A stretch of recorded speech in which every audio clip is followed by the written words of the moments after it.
वो अपनी पत्नी कमला के पास जाता है और रौनक की हरकतों के बारे में बताता है, जिसे सुन उसकी पत्नी हंसने लगती है। तुम अपने बेटे को समझाने के बजाय हंस रही हो। रौनक बच्चा है, धीरे धीरे सुधर जाएगा। आप क्यों उसके पीछे पड़े रहते हो? अभी नहीं सुधरेगा तो कब सुधरेगा? 10वीं क्लास में है रौनक, वो अब कोई बच्चा नहीं रहा। अरविंद की इतना बोलते ही वहां रौनक भी आ जाता है। क्या डैड, मैंने आपको एक काम दिया था, वो भी नहीं हुआ आपसे। अरे क्या हुआ बेटा? माँ, मैंने डैड से बोला था कि वो आपको बोलकर मेरे स्कूल की यूनिफॉर्म निकाल दे, लेकिन मेरे पीछे पड़ने के अलावा इनसे एक काम ढंग से नहीं होता। देख रही हो कमला, देख रही हो अपने लाडले को? अरे आप चुप रहिए जी। चलो बेटा, मैं तुम्हें कपड़े निकाल कर दे देती हूँ बस। ऐसे ही साल पर साल बीतते जाते हैं, लेकिन रौनक के रवैये में कोई बदलाव नहीं आता। वो पहले से भी ज्यादा आलसी और पूरी तरह अपने माता पिता पर निर्भर हो जाता है। 2 साल बाद पता नहीं कहाँ गायब रहता है पूरे दिन, अब तक तो आ जाना चाहिए था। अरे आप इतनी फिक्र क्यों कर रहे हैं उसकी? दोस्तों के साथ खेल रहा होगा, आ जाएगा अभी। ये कोई टाइम है खेलने का? 10 बजने वाले हैं, इतनी रात में कौन खेलता है? कमला कुछ कहती उससे पहले ही रौनक वहां आ जाता है। मम्मी, जल्दी से खाना लगा दो, बहुत भूख लग रही है। तुम्हें तब तक खाना नहीं मिलेगा जब तक तुम बता नहीं देते कि इतनी रात गए कहां से आ रहे हो। ओ प्लीज डैड, अब आप एसी पे प्रद्युमन बनकर मेरे सर पर बंदूक लेकर मत बैठ जाना। अपनी फालतू की बकवास बंद कर और बता कहां से आ रहा है। माँ, अब समझाइए ना डैड को। बता देना बेटा, इनको भी तसल्ली हो जाएगी। आप बोल रही हैं तो बता देता हूँ। मैं दोस्तों के साथ मूवी देखने गया था, इसलिए देर हो गई। तो इन सब चीजों में मेरे पैसे उड़ाता है? कभी 1 रुपया कमाने के बारे में सोचा है तूने? जब देखो हवा की तरह पैसे उड़ाता रहता है। माँ, अब आप इन्हें चुप करा दीजिए, वरना ना मुझे गुस्सा आ जाएगा। अच्छा, क्या कर लेगा?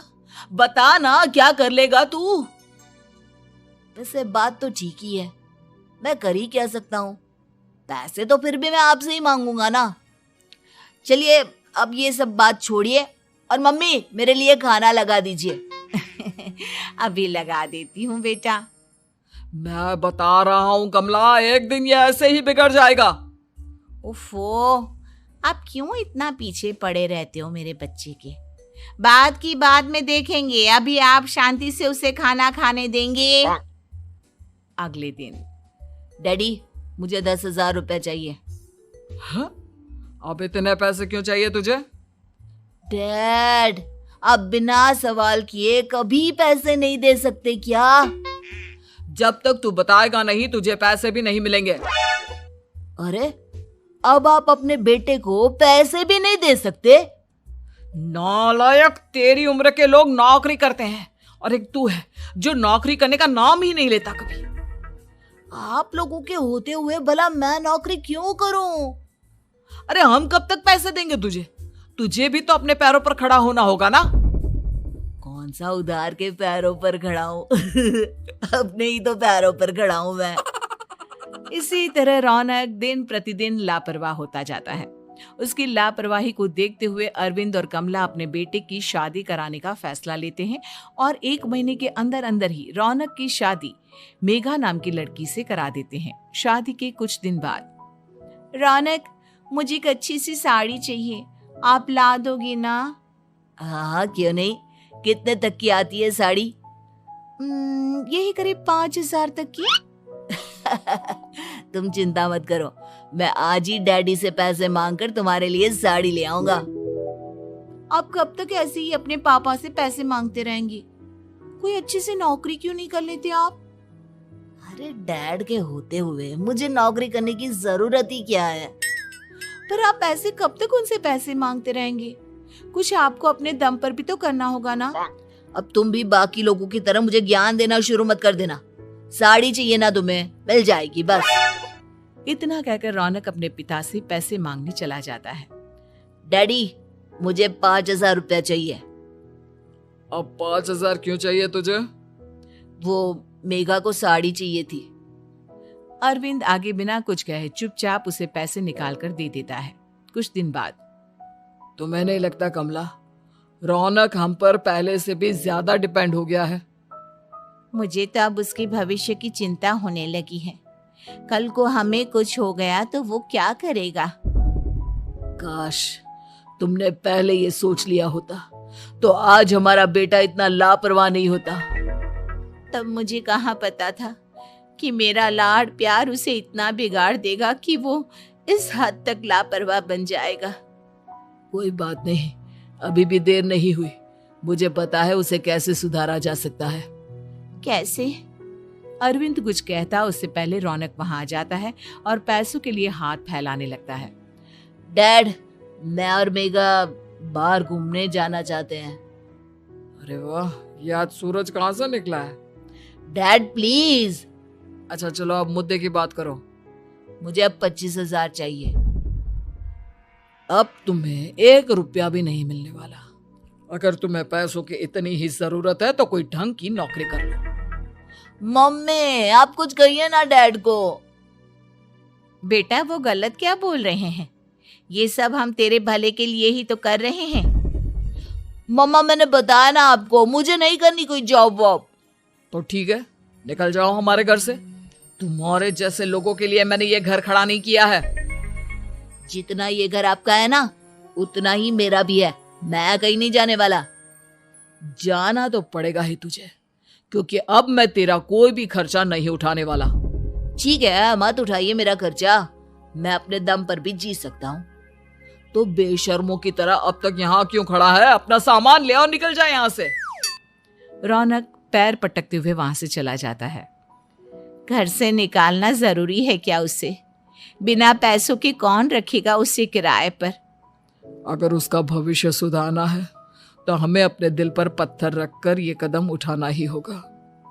दोनों बात कर रहे होते हैं कि रौनक अपनी पत्नी के साथ एक बड़ा सा बैग लेकर घर से निकल जाता है, लेकिन घर से बाहर उसे कोई भी मुफ्त में अपने घर किराए पर नहीं रखता। अंत में थक हार कर वो फिर से अपने घर चला जाता है। क्या हुआ? थोड़ी देर पहले तो दहाड़ते हुए घर से निकला था, अब क्या हुआ? नहीं रखा ना किसी ने तुझे किराए पर? डैड प्लीज, मैं कुछ दिनों में कोई अच्छी सी नौकरी शुरू कर दूंगा। आप तब तक तो हमें रख लीजिए प्लीज। सुबह से रात हो चुकी है लेकिन कोई हमें रखने को राजी नहीं है। अब आप ही बताइए, इतनी रात को मैं मेघा को लेकर कहाँ जाऊंगा? ठीक है, बहू की वजह से मैं तुझे घर पर रख रहा हूँ, लेकिन तू इस घर में एक बेटे की नहीं बल्कि एक किराएदार की हैसियत से रहेगा। 3 महीने है तेरे पास। इन 3 महीनों के अंदर अंदर मुझे तेरी पहली तनख्वाह हाथ में चाहिए, समझ गया? पक्का डैड, इन 3 महीनों के अंदर अंदर तो कोई बढ़िया सी नौकरी ढूंढ ही लूंगा मैं। ऐसे ही धीरे धीरे समय बीतने लगता है और अरविंद के दिए 3 महीनों में से 2 महीने बीत चुके होते हैं। पापा जी ने हमें 3 महीने दिए थे, जिसमें से 2 महीने तो बीत चुके हैं। अब ये आखिरी महीना बचा है। अरे तुम चिंता मत करो, आज मेरा ना 2 जगह इंटरव्यू है, दोनों में से कहीं ना कहीं तो जॉब लग ही जाएगी। अच्छा, all the best. Raunak interview के लिए निकल जाता है, जिसके बाद शाम में रौनक घर आता है। कैसा गया इंटरव्यू? आपकी नौकरी लगी या नहीं? अरे पहले सांस तो ले लेने दो अच्छे से। बताइए ना, मुझसे तो जरा भी इंतजार नहीं हो रहा है। वो दरअसल बात यह है कि मेरी नौकरी तो लग चुकी है लेकिन पैसे बहुत कम है। कितने पैसे हैं? 15,000। इतने में अरविंद और कमला मिठाई का डिब्बा लेकर आ जाते हैं। बधाई हो बेटा। हम जानते थे तेरी जॉब जरूर लगेगी, लेकिन मेरी सैलरी बहुत कम है मम्मा।